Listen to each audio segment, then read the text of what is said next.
বিরাট কোহলি এমন একটি চেহারা ক্রিকেটের, ভারতীয় ক্রিকেটের, যে একটা সময় মনে হতো বিরাট কোহলিকে ছাড়া ইন্ডিয়ান টিম হয়তো গঠন করাই সম্ভব হবে না। তবে বিরাট কোহলি কিন্তু এবার খেলা ছাড়তে চলছেন।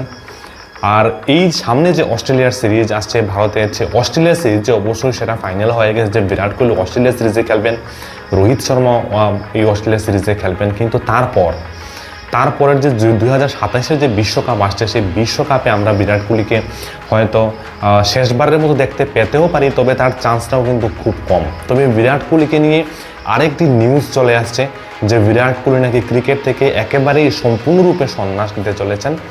আমরা জানি যে আরসিবির হয়ে বিরাট কোহলি খেলেন এবং আরসিবির ক্যাপ্টেন্সি তিনি করেন আইপিএলে।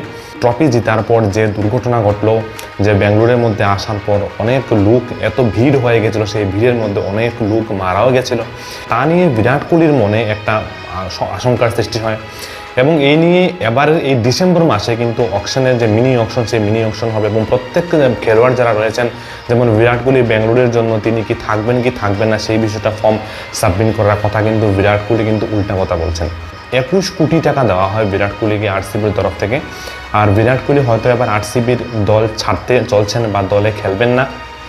তবে ভারতীয় টেস্ট টিম থেকে অবশ্যই অবসর নিয়ে নিয়েছেন প্রথম থেকে বিরাট কোহলি, এবং এবার হয়তো আইপিএল থেকেও তিনি অবসর নেওয়ার মতো হয়তো তিনি চিন্তা ভাবনা করছেন।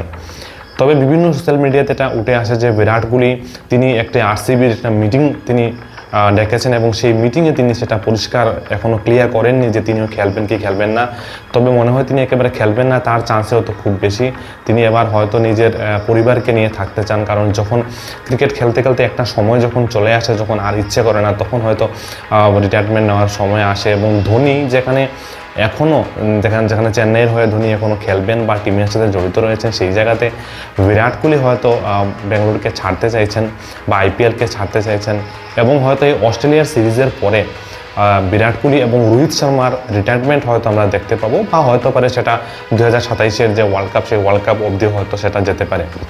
তবে তার চিন্তাধারাটা খুবই কম রয়েছে বিরাট কোহলি করছেন, কারণ তিনি যে ম্যাচ খেলবেন না বা ওনার খেলা খারাপ হয়ে গেছে এমন কিন্তু নয়। বিরাট কোহলি এখনও কিন্তু অন্যান্য ইয়াং যে ব্যাটার রয়েছেন তাদের মতো কিন্তু ব্যাটিং করতে এখনও সমর্থ। আমরা পাকিস্তানের সাথে একটা ম্যাচ দেখেছি যেখানে 3 বলে শেষের বলে তিনি ছক্কা মেরে তিনি পাকিস্তানের সাথে ম্যাচকে জয় করেছেন।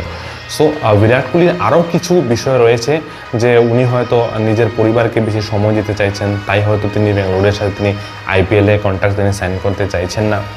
আবার অনেকে বলছেন যে বিরাট কোহলি যে বয়সের সাথে সাথে ওনার যে মনোবৈজ্ঞানিক যে প্রক্রিয়াটা সেটা হয়তো একটু পরিবর্তন হচ্ছে, এবং আগে যেখানে বিরাট কোহলি ছক্কা মারার পর বা সেঞ্চুরি করার পর যে অ্যাগ্রেশনটা আমরা দেখতাম, সেই অ্যাগ্রেশনটা হয়তো বিরাট কোহলির মধ্যে এখন নেই।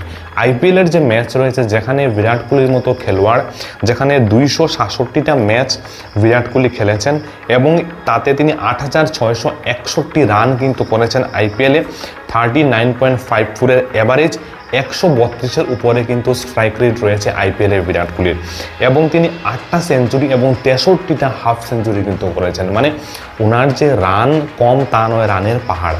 তবে এবার মনে হচ্ছে যে আইপিএলের তিনি খেলবেন না এবং তার জায়গাতে রজত পাটিদারকে হয়তো বেঙ্গালুরুর ক্যাপ্টেন হিসাবে আমরা অবশ্যই কিন্তু হয়তো দেখতে পারি। আপনাদের মতামত কি? বিরাট কোহলি খেলা প্রয়োজন কিনা অ্যাটলিস্ট আইপিএলে? ওয়ানডে থেকে তিনি যদি রিটায়ারমেন্ট নেন, টেস্ট থেকে অলরেডি রিটায়ারমেন্ট নিয়ে নিয়েছেন, এবার যদি তিনি এই অস্ট্রেলিয়া সিরিজের পর যদি তিনি বা 2027-এর বিশ্বকাপের পর যদি তিনি ওয়ার্ল্ড কাপ থেকেও যদি তিনি বাদ পড়েন, বা তারপর হয়তো বা মধ্যে হয়তো রিটায়ারমেন্ট নিয়ে নিতে পারেন ওডিআই থেকে বা টি20 ক্রিকেট থেকে হয়তো রিটায়ারমেন্ট নিতে পারেন, এবং তারপর তিনি আইপিএলে খেলতে চান কিনা বা খেলাটা প্রয়োজন কিনা, তা বলে আপনাদের কি মতামত অবশ্যই কমেন্টে লিখে জানাবেন।